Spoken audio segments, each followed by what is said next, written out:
26 वर्षों में 17,000 से अधिक डॉक्टर बना चुका बिहार एवं झारखंड के छात्रों के बीच विश्वसनीय संस्थान गोल।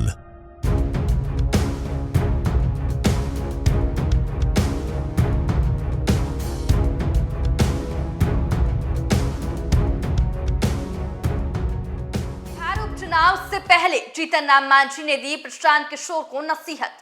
नमस्कार, न्यूज पुनेशन देख रहे हैं आप और मैं हूं आपके साथ साक्षी झा।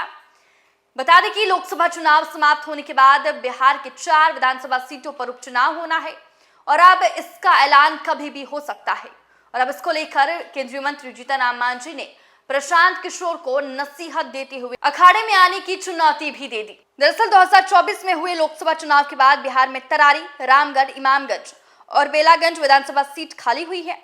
इस पर उपचुनाव होना है, कभी भी उपचुनाव का ऐलान हो सकता है।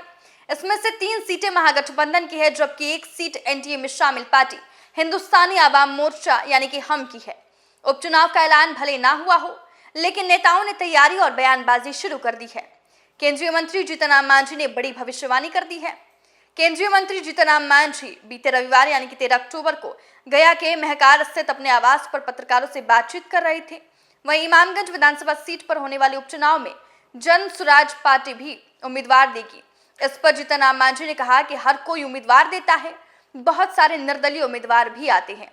अब जनता के ऊपर है, जब अखाड़े में आएंगे, पहलवान लड़ता है, तभी ना पता चलता है कि कौन कैसा होता है। जीतन राम मांझी ने उपचुनाव के ऐलान से पहले ही जीत का दावा किया। उन्होंने कहा कि इमामगंज में हम पार्टी चुनाव जीतेगी, बेलागंज विधानसभा में नतीजा उलट होगा, यहाँ आरजेडी की सीट छिन जाएगी, वहीं जेडीयू के लोग लड़ेंगे और हमारे एनडीए के जो भी कैंडिडेट होंगे वो चुनाव जीतेंगे। एक सवाल के जवाब में उन्होंने कहा कि हम पार्टी से कौन उम्मीदवार होगा, इसके लिए संसदीय बोर्ड की बैठक होगी, इसमें तय किया जाएगा कि हम पार्टी से कौन उम्मीदवार होगा।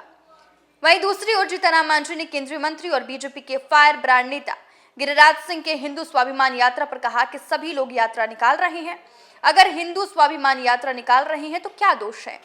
यात्रा निकालने की सबको आजादी है, कोई अधिकार यात्रा निकालता है, कोई स्वाभिमान यात्रा निकालता है, कोई हिंदू बचाओ यात्रा निकालता है।